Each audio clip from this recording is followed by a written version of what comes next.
What's going on, guys? This is Mitchell, back with another episode of Slimmed Outdoors, and in today's video, I'm going to be telling you everything you need to know about mono fishing line. So this is coming straight off of the Cabela's website. So these are the prices of mono fishing lines. So this is Stren, which is a pretty common brand. And then the next one here is going to be, we got Suffix here, and then this is Berkeley Trilene. This is mainly the line that I use, and this is the cost of, I believe this is a 250 yard spool on the Cabela's website. So now I'm going to compare this to the cost of Braid, which is going to come through somewhere between like $15 and $60. That's largely going to depend on the size, so how much line you're going to want. On a per yardage basis, it's not as good of a deal as the mono is, so that's one of the big advantages of mono, is it's a much bigger deal than the Braid. Obviously, this is kind of all they had to set up for 100-pound test. You probably wouldn't be getting 100 pounds, so it would probably come out closer to 20. And then to compare it to fluorocarbon is going to be the other line. Fluorocarbon is also more expensive, as you can see, extra $5 or $6. So those are some of the different price differences between the three lines. All three lines have their own advantages. I'm going to be making videos covering the other two kinds of lines in two future videos. But for starters, we're just going to start with mono because it's kind of the most basic line. If you guys are getting into fishing, this is the line I highly recommend starting with, is a spool of mono. This is a Berkeley Trilene. This is, in my opinion, the go-to for me when I fish with mono. It's really cheap, as I showed you in that last clip. You can get a spool of this. This is probably $7, $8, $9 for 330 yards of 8-pound line. To me, that's a pretty good deal. So I really would like this if you're new to fishing, especially if you end up throwing a bait caster. You got to start with mono. If you're new to fishing in general, you got to start with mono.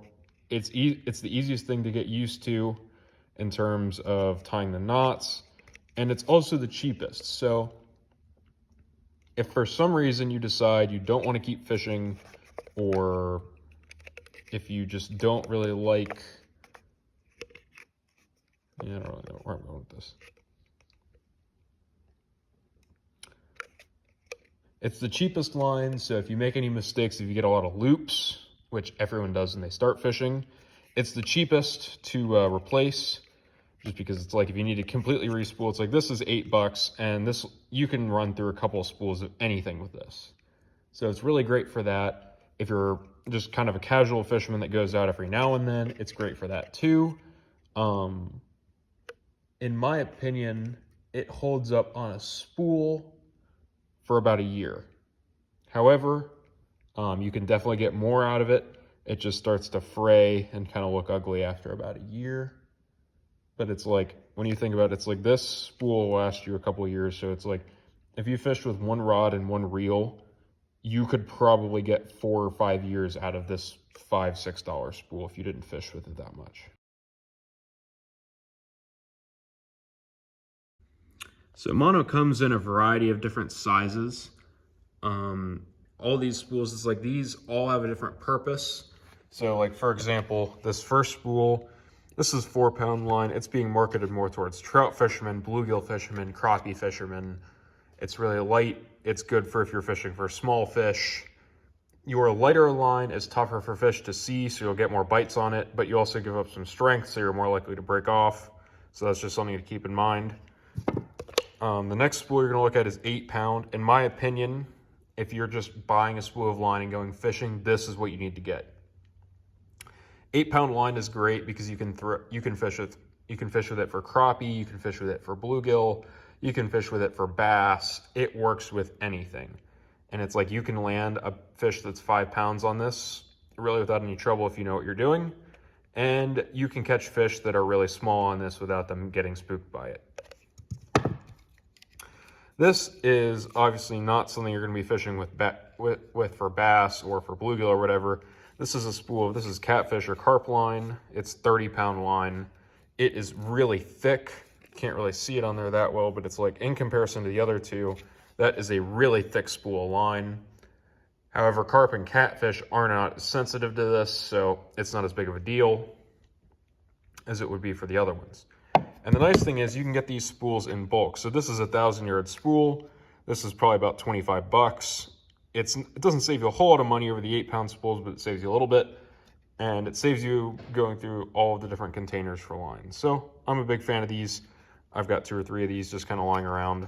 My favorite sizes are, I like to use 8-pound line for bass and crappie and walleye. And on my bait casting setups, I will usually throw 12. For example, this is one of my spinning rods, and this is, I believe this is 8, or this might actually be 10-pound line, and I've got it tied to a little Ned rig right there. So what I really like about mono is it's probably the safest line to throw any bait with. It's really nice because you can throw something like a Ned rig, and you can throw something like a crankbait or a jerk bait, or a jig, a Cinco. You can throw really anything on this line, and I'm really a big fan of that.